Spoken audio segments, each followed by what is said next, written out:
History is a fragile thing. A single moment, a different choice, one person in the wrong place at the wrong time, and the world we know could vanish. For decades, humanity lived under the shadow of a war that was never fought. A cold war between two superpowers, armed with enough power to end civilization itself.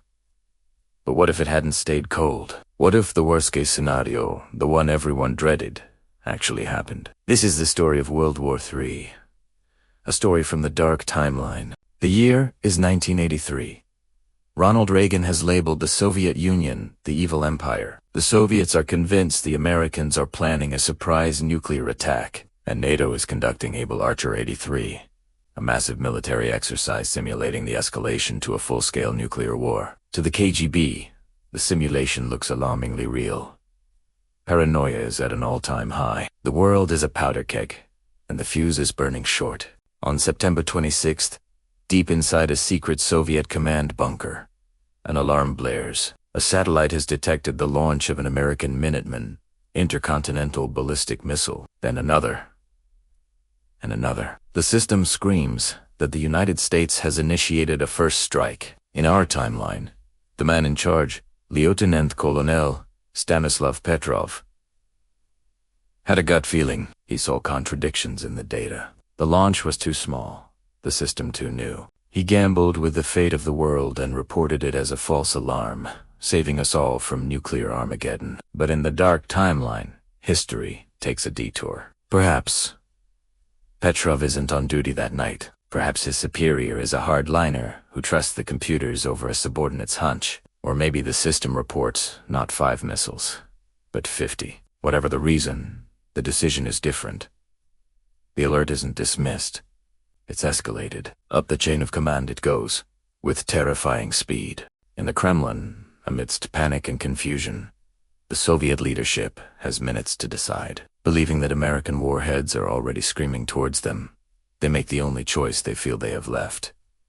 They authorize a retaliatory launch. It's not a full-scale response. Not yet. It's a limited strike, aimed at decapitating the American leadership and crippling their ability to wage war. As Soviet ICBMs roar to life and tear through the sky, the world crosses a threshold. There is no going back. This is day 1 of World War III. The initial hours of the war are a horrifying strategic ballet. The first nuclear warheads don't detonate over sprawling cities.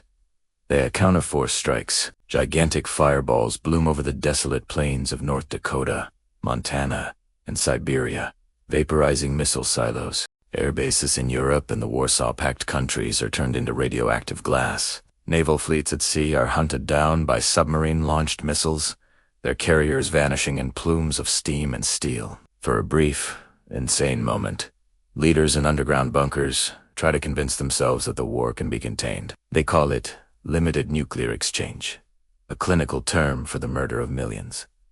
They are wrong. Fear and automated response systems take over. With command and control structures shattered, local commanders are now empowered to launch their own weapons. The second wave is not strategic. It's punitive. It's about total annihilation.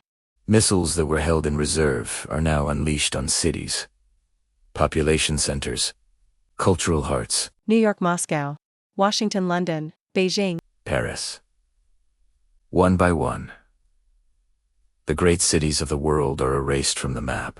Emergency broadcasts filled with panicked voices are cut short by the blinding flash of light. In minutes, centuries of history, art, and human achievement are reduced to superheated ash. For those on the ground, the experience is apocalyptic, a light brighter than 1,000 suns, followed by a wave of heat that incinerates everything in its path. Then, the shockwave arrives, a physical hammer blow that flattens buildings for miles. And after the shockwave, the firestorms begin, sucking the oxygen out of the air and turning city centers into inescapable ovens. Across the globe, as mushroom clouds climb into the stratosphere, a single, horrifying truth dawns on the survivors. There will be no victory parades. There will be no winners. There is only the end. It shatters. The remnants of governments try to assert control from deep within their hardened bunkers. Martial law is declared. The internet, telephones, Radio all silenced by the electromagnetic pulse from the high-altitude bursts. Supply chains, the invisible network that feeds the modern world, have vanished overnight. Food rots in fields thousands of miles away from empty grocery stores. Gas stations run dry. Pharmacies are looted. Cities, once the pinnacle of human cooperation, become death traps. They are no longer centers of commerce and culture, but radioactive tombs filled with the dead and the dying. The initial survivors face a new set of horrors. Radiation sickness, an invisible killer, begins its gruesome work. Without clean water, diseases like cholera and dysentery sweep through survivor encampments. Small disputes over a can of food escalate into deadly violence. The thin veneer of society is stripped away, revealing a brutal, primal struggle for existence. People don't evacuate the cities in an orderly fashion. By the third month, the war is, for all intents and purposes, over. There are no more targets to hit, and no one left with the authority to order a launch. But the planet itself has begun a new, more insidious war against the survivors. The firestorms in hundreds of cities have injected millions of tons of soot, smoke, and dust into the upper atmosphere. This thick black shroud begins to encircle the globe, blocking out the sun. Temperatures plummet. Across the northern hemisphere, even in the middle of summer, the midday sun is a pale, ghostly disk in a perpetually gray sky. Snow begins to fall in July.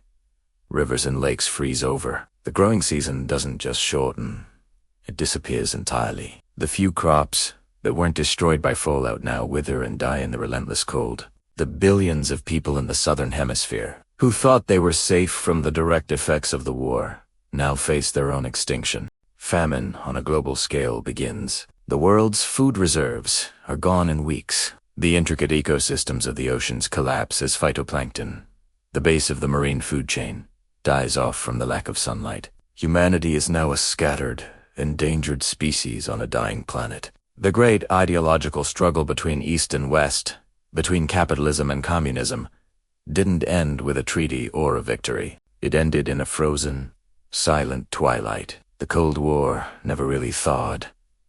It just froze the entire world over. This is the price of a single, wrong decision in the dark timeline.